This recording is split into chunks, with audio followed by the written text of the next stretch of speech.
우리는 하나님과 사귐의 속으로 부름을 받은 사람들입니다. 그렇게 우리의 삶은 어찌 보면 늘 빛 가운데 거하면서 궁극적으로 하나님과의 교제가 충만케 되어 하나님께 영광을 돌리는 삶이나 할 수 있을 것입니다. 하나님께 영광을 돌리는 빛의 자녀의 삶을 살아야 하지만 때로는 우리 역시도 죄를 짓게 됩니다. 이를 위하여서 반드시 필요한 것이 바로 대언자입니다. 1절의 말씀을 보면 만일 누가 죄를 범하여도 아버지 앞에서 우리에게 대언자가 있으니 곧 의로우신 예수 그리스도시라라고 기록합니다. 우리가 하나님과의 온전한 사귐의 속에 들어가기 위해서 우리의 속에 일어나는 죄를 이겨야 할 것입니다.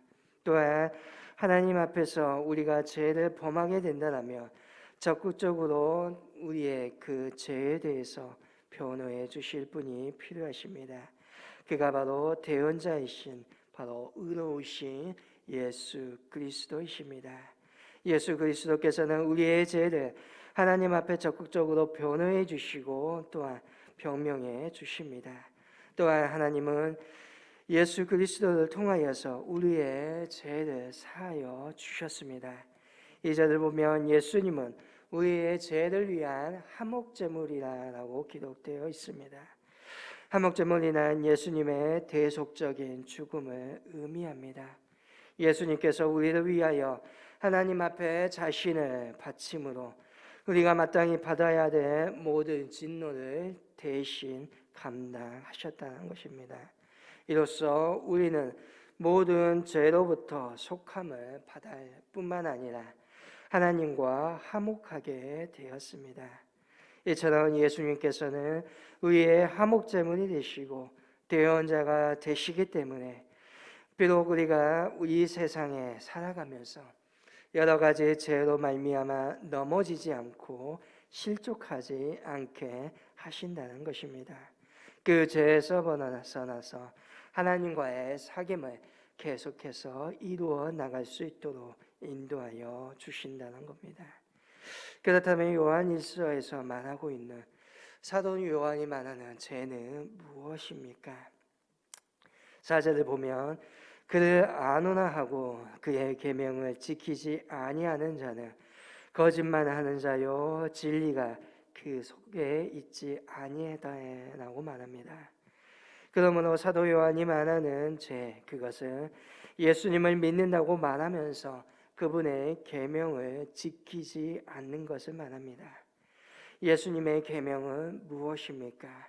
요한일서 3장 23절을 통하여서 보게 되면 그의 계명은 이것이니 곧 그 아들 예수 그리스도의 이름을 믿고 그가 우리에게 주신 계명대로 서로 사랑할 것이니라라고 기록되어 있습니다.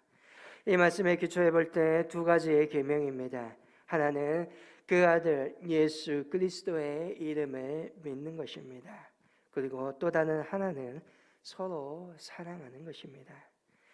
이처럼 예수님의 계명을 지킨다는 것은 그 아들 예수 그리스도의 이름을 믿고 그가 우리에게 주신 계명 곧 서로 사랑하라는 말씀에 순종하는 것을 의미하는 것입니다. 예수님께서 우리에게 명하신 사랑은 어떠한 사랑입니까? 하나님이신 예수 그리스도께서 우리를 사랑하기 위하여 자기 몸을 드렸던 것처럼 우리도 목숨을 주기까지 서로 사랑하라는 것, 그것이 주님의 계명입니다. 그런데 예수님의 이 세 계명이 언제부터 있었던 것입니까? 7절의 말씀을 보면 이미 율법에 있는 계명을 새 계명으로 일러 주셨음을 보게 됩니다. 바울은 로마서 13장의 말씀을 통하여 사랑은 율법의 완성이다라고 말합니다.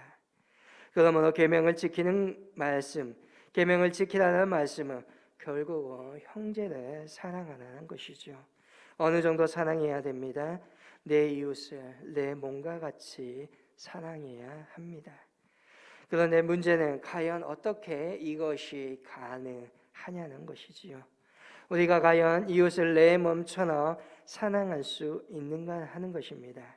그래서 바로 한목제물이고 대언자이신 예수님께서 우리에게 필요한 것입니다. 주님께서는 내 죄를 위하여서 자기 목숨을 바치실 뿐만 아니라 우리를 끝까지 변호해 주십니다.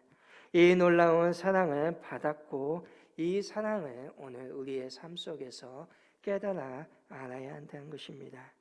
그때 우리도 예수님을 사랑하고 비로소 이웃을 사랑할 수 있게 되는 것입니다. 내가 아무리 죄를 안 지으려고 아무리 발부려 친다 한들 죄를 지을 수밖에 없습니다. 죄를 안 짓는 방법은 예수님을 사랑하는 것입니다.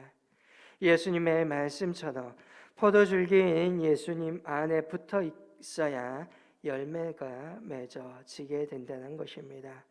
죄를 안 짓기 위해 애쓰는 인생이 아니라 예수 그리스도 안에 붙들려 있을 때에 죄를 짓지 않게 된다는 것이죠. 힘들게 애쓰지 않아도 죄를 이기고 이제는 주님의 계명을 따라서 사랑하게 된다는 것입니다. 이 모든 한 것을 위하여서 예수님께서는 친히 화목 제물이 되어 주셨고 또한 대언자가 되어 주십니다. 주님의 사랑을 깨닫고 오늘 우리의 삶 속에서 경험하기를 원하십니다. 그때 일은 일어나게 됩니다. 오전의 말씀을 보시기를 바랍니다. 누구든지 그 말씀을 지키는 자는 하나님의 사랑이 참으로 그 속에서 온전하게 되나니 이로써 우리가 그 안에 있는 줄을 아노라라고 말합니다. 주님의 말씀에 따라서 서로 사랑하는 자, 예수님을 사랑하고 예수님의 사랑을 깨닫는 자, 하나님의 사랑이 바로 그 안에서 온전케 된 사람임을 말하고 있습니다. 주님의 사랑을 알면 주님의 그 사랑을 우리의 삶 속에서 경험하고 그것을 깨달아 알아갈 때 오늘 내 삶 속에 내 마음 속에 온전히 하나님의 그 사랑이 이루어지게 되고 또한 이웃을 내 몸처럼 사랑하게 된다는 것입니다. 또한 8절에 다시 내가 너희에게 새 계명을 쓰노니 그에게와 너희에게도 참된 것이라 이는 어둠이 지나가고 참빛이 벌써 비침이니라 라고 말합니다. 여기에서 새 계명은 그에게와 너희에게도 참된 것이라 라고 합니다. 그는 예수님을 말합니다. 새 계명이 예수님에게 참되었다 하는 것을 예수님께서 새 계명을 이루었다는 것입니다. 예수님의 자신의 몸을 버려 우리 모두를 사랑하여 주셨고 이웃사랑의 본을 보이시며 이루셨다는 것입니다. 놀라운 것은 그 새 계명이 예수님에게만 아니라 우리에게도 참되다는 것입니다. 예수님을 믿는 우리도 이웃을 내 몸과 같이 사랑할 수 있게 되었음을 말하는 것입니다. 그러면 오늘 우리는 새 계명을 지키고 있습니까? 내 이웃을 내 몸처럼 사랑하고 있습니까? 우리가 새 계명을 지키는 사람이 아니라면 우리는 아직도 어둠 가운데 있는 사람이나 할 것입니다. 구절의 말씀대로 빛 가운데 있다고 하면서 예수님을 믿는다고 하면서 형제를 미워하는 사람, 아직은 어둠 가운데 있다는 것입니다. 또한 10절에 그의 형제를 사랑하는 자는 빛 가운데 거하여 자기 속에 거리낌이 없다라고 말합니다. 형제를 사랑하는 자, 빛 가운데 거하는 자입니다. 어두움의 대표적인 행동이 미움이라면 빛의 행실은 사랑입니다. 우리가 이렇게 사랑함으로 빛 가운데 거한다면 그 속에는 거리낌이 없게 됩니다. 여기서 거리낌이나 실족함을 말합니다.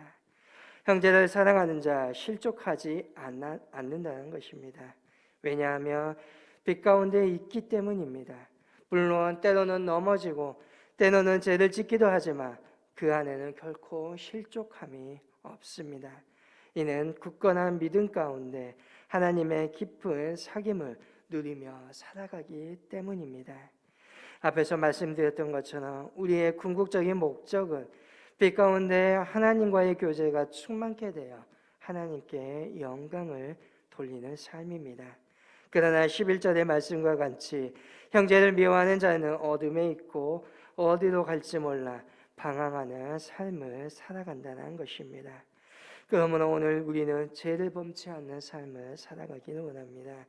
오늘 우리의 대언자 되시고 한목제물 되어 주신 예수님의 사랑으로 말미암아 우리도 주님을 사랑하고 주의 계명을 따라 힘써 내 이웃을 사랑할 수 있기를 원합니다.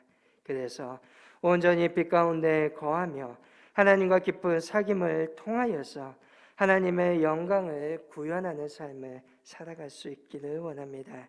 서로 사랑하며 주님의 오심을 기다리며 함께 아픔과 기쁨과 모두한 것들을 나누면서 함께 믿음의 교회를 세워가는 믿음의 저와 여러분 될 수 있기를 주님의 이름으로 간절히 소망합니다.